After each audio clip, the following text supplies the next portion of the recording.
राजकारण, शेती, शिक्षण आणि गावगाडा सगळ्या बातम्यांचं एकच ठिकाण, बीड युवा मत. बाप्पांचा वाढदिवस आपण दरवर्षीप्रमाणे रेणुकाईच्या मंदिरामध्ये सेलिब्रेट करतोय.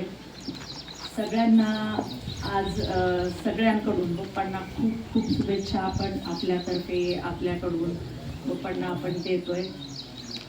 पण बाप्पांचं जे सगळ्यांच्या मतं असं बाप्पांविषयी असणार आहे की बाप्पा अखंड त्यांचं जे म्हणजे त्यांनी जे त्यांचं कर्तृत्व आत्तापर्यंत पुढं नेलं आहे त्याची मी एक अशी साक्षीदार आहे की मी त्यांची मुलगी म्हणून, मी माझ्या आईची, माझ्या बाप्पांची मुलगी म्हणून अतिशय सार्थ अभिमान त्यांचा बाळगते.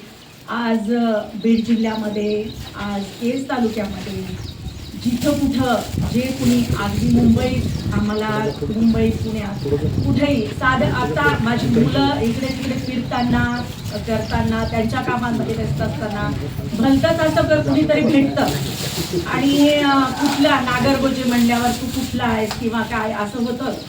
तेव्हा मुलं सांगतात की आम्ही असं बीड जिल्ह्याचे, म्हणजे आम्ही बीडचे प्रॉपर बीडचे असं सांगतात. पण बीडचे सांगतात तेव्हा असं होतं की अरे मग बीडचा नेमका कुठला नागरगोजे तू, तर मग मी केजचा, मग मी देवगावचा, तर मग तू विक्रम मुंडेंच्या गावचा का. मग मुलं इतकं प्राऊडली सांगतात की म्हणजे ते माझे आजोबा आहेत, आणि म्हणजे खरं तर आज मुलांना सुद्धा म्हणजे बाप्पांच्या 10 नातरुंडांना, 5 मुलांना आज इतकं त्यांच्याविषयी प्राऊड आहे. खरं तर तुम्ही इतके लकी राहिलेले आहात सगळे लोक की तुम्हाला बाप्पांचा सहवास प्रचंड लाभलेला आहे. त्याच्या बाबतीत आम्ही खूप हे राहिलोय की बाप्पांनी आम्हाला खूप कमी वेळ दिलेला आहे. बाप्पा अखंड त्यांच्या कामात रमलेले आहेत, अखंड त्यांनी त्यांचा वेळ त्यांच्या पूर्ण कामाला, त्यांच्या संस्थांना, त्यांच्या राजकारणाला, त्यांच्या अखंड वाहणाऱ्या झऱ्याला आज बाप्पांनी आज हे वेळ दिलाय. आणि तो वेळ खरं तर आमच्याकडून हिरावलाय बाप्पांनी. आता आम्ही येतो, आता त्यांच्याजवळ राहायला सुद्धा आम्हाला असं कधी कधी वाटतं की नाही, आम्ही खूप बाप्पांजवळ खूप कमी राहिलोय. ती भर सगळी आईनी सगळी भरून काढलेली आहे. आईनी अखंड बाप्पांसोबत जे तिचं राहिलेले, आई म्हणजे बाप्पा कसे, बाप्पा एकदम असे मोकळे ढाकळे, आम्ही मुली सुद्धा त्यांनी आम्हाला सुद्धा अगदी मुलांसारखं वाढवलेले. आई घरामध्ये अतिशय स्ट्रिक्ट आणि बाप्पा म्हणजे एकदम मोकळं ढाकळं, काय कपडे घालायचे घाला, कसं राहायचे राहा, अगदी म्हणजे सगळ्या गोष्टींचं कधी बंधन नाही, कधी कुठल्या मुलीयत म्हणून आम्हाला कधी वाढवलं गेलं नाही. आज ह्याच आणि त्यांच्या भरपूर स्टाफ, त्यांचे भरपूर लोक, त्यांचे तिथं असलेले कलिग म्हणा, त्यांचे सिनियर मोस्ट, त्या एवढ्या लोकांच्या मध्ये मी भाषण केलं. त्यांच्या कमिशनर म्हणजे IAS लेवलचे तिथं आयुक्त होते, म्हणजे डॉक्टर त्यांच्या जस्ट खालचे, म्हणजे आता ह्याच्या पुढचं IASचं प्रमोशन डॉक्टरांचं तिथं झालं असतं. तर इतकी मंडळी तिथं असताना जेव्हा माझ्याकडे माईक आला आणि मला बोलायला दिलं त्यांनी तिथे, तेव्हा मी पहिल्यांदा माझ्या वडिलांचं मी हे सांगितलं. कारण काय झालं होतं, माझी ओळख करून देताना तिथे आणि डॉक्टरांची ओळख करून देताना तिथे असं सांगितलं गेलं की डॉक्टरांच्या मी मामांची मुलगी आहे.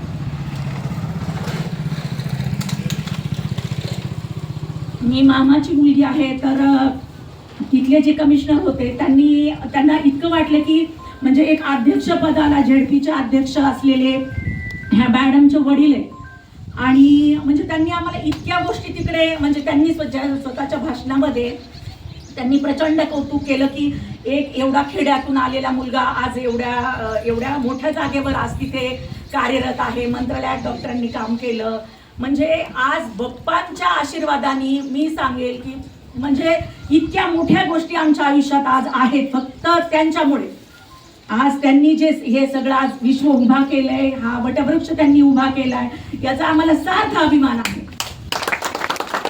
अखंड हा वसा त्यांनी सगळ्यांना जसा पुढे चालू ठेवलाय. आणि आम्हाला बाप्पा मला हमेशा म्हणतात की नाही, तू मला भांडते, तू मला प्रत्येक ठिकाणी तू मला सांगते की तुम्ही असं करा, तुम्ही तसं करा. आणि मी एक मोठी मुलगी म्हणून अखंड माझं बाप्पांविषयीचं असलेलं माझं नातं म्हणजे इतकं की नाही म्हणजे मी कधी मुंबईला वापस जाताना बप्पांच्या म्हणजे गालावर माझे ओठ टेकवून बप्पा हाक करून म्हणजे त्यांना मिठी मारूनच मी जाईल. म्हणजे माझं असं इतकं म्हणजे आम्ही बहिणी म्हणून अगदी आम्ही आमचे गेट टुगेदर केले तरी आम्ही सगळी 5 भावंड आई वडील आम्ही असं कुठंतरी गेट टुगेदर करू, आम्ही एकत्र राहू, म्हणजे आम्हाला तेवढा सहवास आम्हाला त्यांचा मिळतो.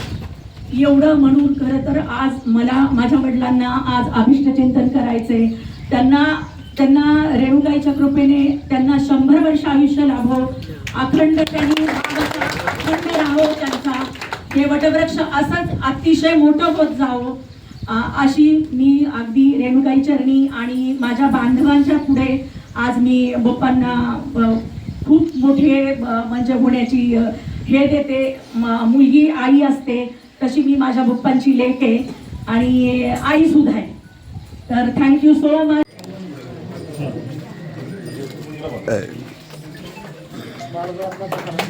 यानंतर महोदया पाटील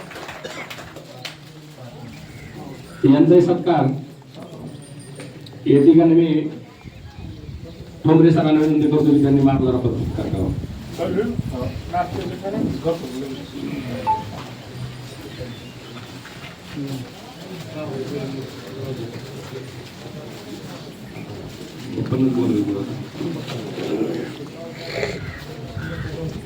यानंतर आदरणीय बाप्पा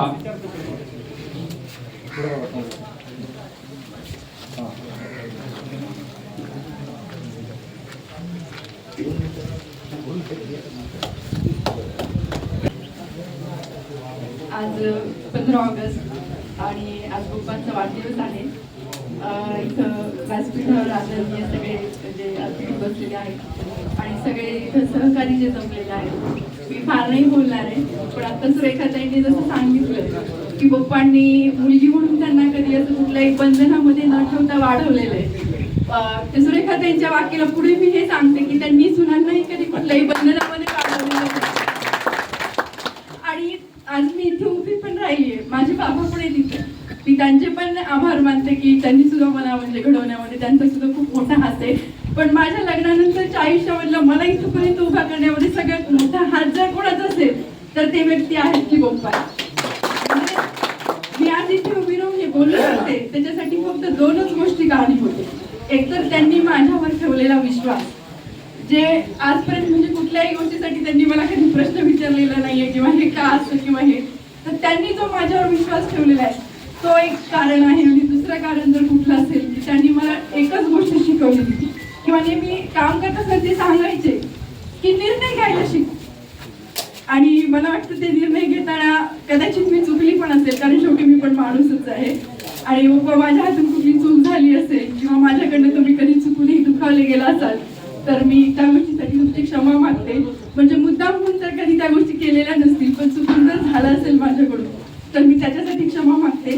आणि मला वाटतं बप्पांचं एक छोटंसं एक विवा शिरवाडकरांची खूप सुंदर कविता आहे आणि त्या कवितेच्या माध्यमातून मला म्हणजे बप्पांचं व्यक्तिमत्व किंवा बप्पांनी कशा पद्धतीने त्यांचं आयुष्य घडवलेले किंवा जगलेले ते सांगायचे. तर विवा शिरवाड म्हणजे करंदीकरांची एक सुंदर कविता आहे. असे असावे दुनियेमध्ये, असे जगावे दुनियेमध्ये आव्हानांचे लावून अंतर. असे जगावे दुनियेमध्ये आव्हानांचे लावून अंतर. नजरेस नजर रोखली आयुष्याला दिले उत्तर. नको गुलामी नक्षत्रांची, नको गुलामी नक्षत्रांची, भीती आंधळ्या ताऱ्यांची. आयुष्याला भिडता नाही चैन करावी स्वप्नांची. असे दांडकी इच्छा ज्यांची मार्ग तयाला मिळतील 70. असेल इच्छा दांडकी ज्यांची मार्ग तयाला मिळतील 70. नजरेस नजर रोखुनी आयुष्याला दिले उत्तर. पाय असावे जमिनीवरती कवेत अंबर घेताना. पाय असावे जमिनीवरती कवेत अंबर घेताना.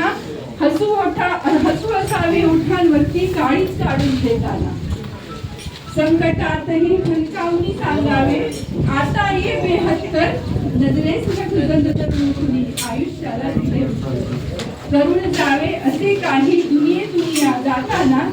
गरीवर यावा जगात साऱ्या निरोप सेवेचा देताना स्वर कठोर त्या काळजाचाही क्षणभर व्हावा कातर कादर नजरेस नजर रोखून आयुष्याला दिले.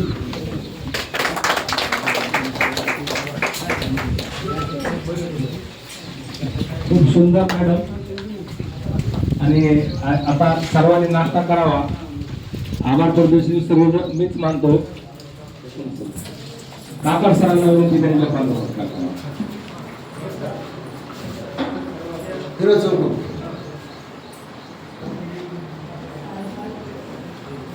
सगळ्यांना नाश्ता द्या. सगळे फक्त खाली बसा. कोणी उतर ना. तुम्हाला आहे त्या ठिकाणी नाश्ता येणार आहे.